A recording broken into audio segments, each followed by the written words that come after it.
Next question number 3, sorry question number 4, 3 तो हमने कर लिया है। क्वेश्चन नंबर 4 है इफ़ ओ ए बी, तीन आपके पास पॉइंट्स दिए हुए, वो कहते हैं इन द प्लेन है, मतलब तीनों पॉइंट्स प्लेन के अंदर हैं, हमें नहीं पता वो कौन सी फिगर है। फिर वो कहते हैं M1 और M2 जो है ना वो मिड पॉइंट है AB और OB लाइन सेगमेंट के, उस पॉइंट से दो लाइनें बन रही हैं, एक AB बन रही है और OB बन रही है, और उनके मिड पॉइंट्स हैं M1 और M2। और फिर आपने डिस्टेंस बताना है, ये निशान आपको पता है डिस्टेंस का होता है, तो वो कहते हैं M1 और M2 का डिस्टेंस निकाल के बताएं। तो अगेन जो है ना हमने इसकी फ़िगर बनानी है सबसे पहले। तो फिगर हम कैसे बनाएंगे जी, इसे पढ़ के बनाएंगे। क्वेश्चन नंबर 4, क्वेश्चन नंबर 4 में वो कहते हैं जी हमारे पास तीन पॉइंट्स हैं O,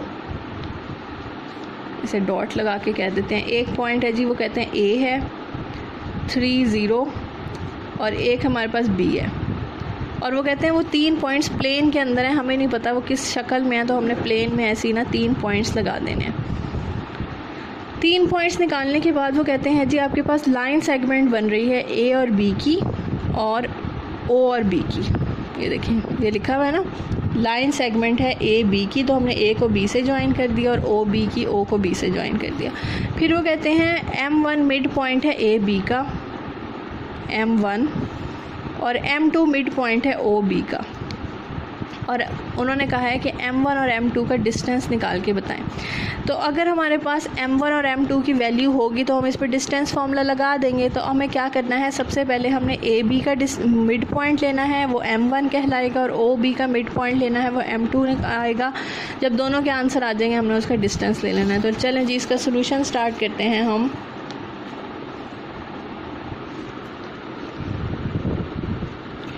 हमें M1 चाहिए, तो हम लिखेंगे मिड ऑफ AB का हम मिड ले लेंगे।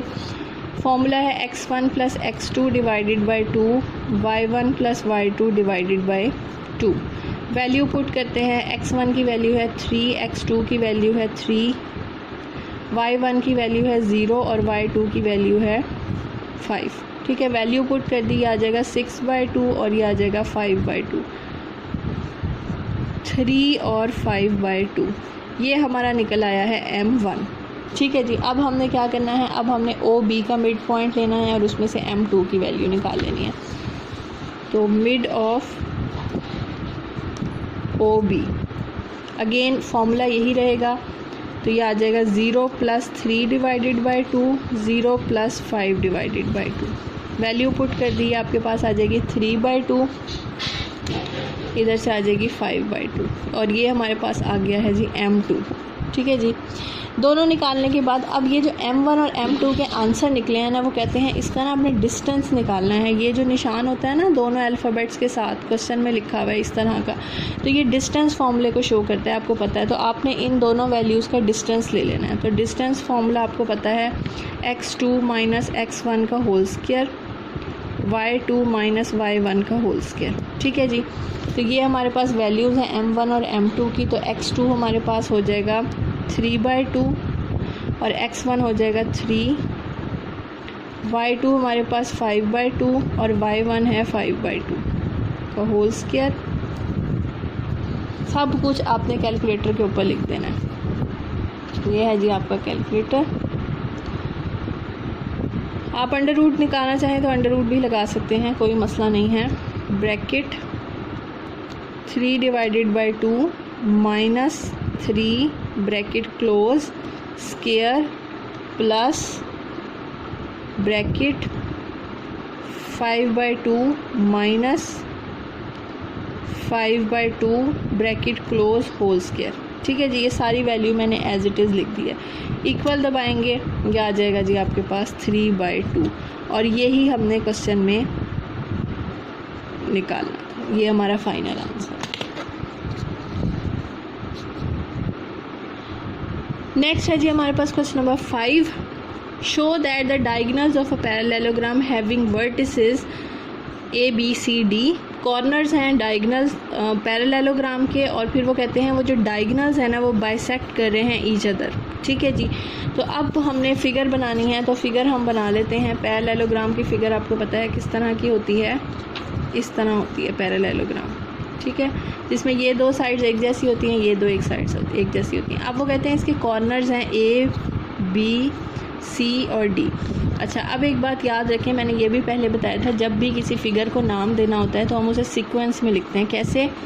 जैसे ए, बी, यहाँ सी और फिर डी, मतलब ऐसे चलना है आपने, ठीक है। इस तरह नहीं करना कि ए, बी, फिर यहाँ सी लिख दें और यहाँ डी लिख दें, ये गलत होता है। जब भी किसी फिगर को नाम देते होते हैं ना, ऐसे सीक्वेंस में ही देते होते हैं। अगर आप कहते हैं मैंने ए यहाँ लिखना है, तो आप यहाँ भी लिख सकते हैं, आप इस तरह नाम दे सकते हैं, ए, फिर बी, फिर सी और फिर डी। मतलब जैसे जाना है ना आपने, ऐसे लाइन में ही घूमना है, कभी इस तरह नहीं देते होते नाम, ठीक है जी। ये आपके पास हो गया, हम इनकी वैल्यूज़ लिख लेते हैं। ए की वैल्यू हमारे पास है 1 और 2, बी की वैल्यू है 4 और 2, सी की वैल्यू है -1 और -3 और डी की वैल्यू है -4 और -3, ठीक है जी।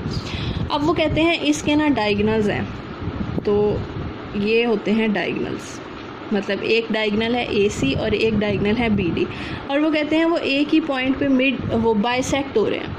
तो आप बताएं कि वो जो बाइसेक्ट हो रहे हैं, क्या उनकी वैल्यूज़ एक जैसी होगी? तो अगर मैं ये देखूं कि ये जो हमारे पास डायगनल है BD वाला, उसका ये जो बाइसेक्शन पॉइंट है, ये आपको एक मिड नज़र आ रहा होगा। इसका मतलब है आपने क्या करना है, B और D का मिड पॉइंट निकाल लेना है।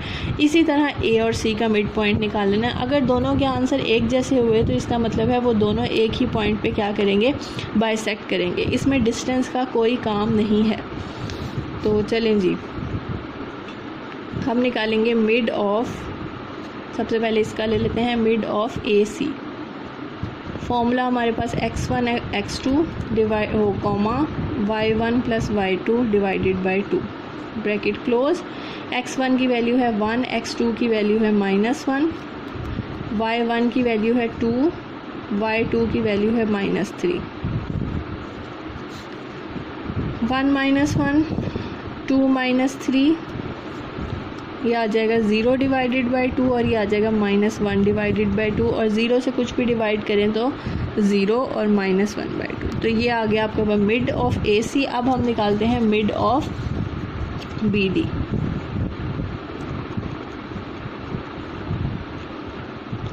चलें जी, ये है जी आपके पास मिड ऑफ BD। फॉर्मूला आपके पास यही रहेगा, डायरेक्ट वैल्यू मैं पुट कर रही हूँ, आ जाएगा 4 + -4 डिवाइडेड बाई 2, 2 + -3 डिवाइडेड बाई 2, ठीक है। वैल्यू पुट कर दी, सॉल्व करते हैं। 4 - 4 डिवाइडेड बाई 2, 2 - 3 डिवाइडेड बाई 2, 4 - 4 0, 2 - 3 -1/2, 0 -1/2।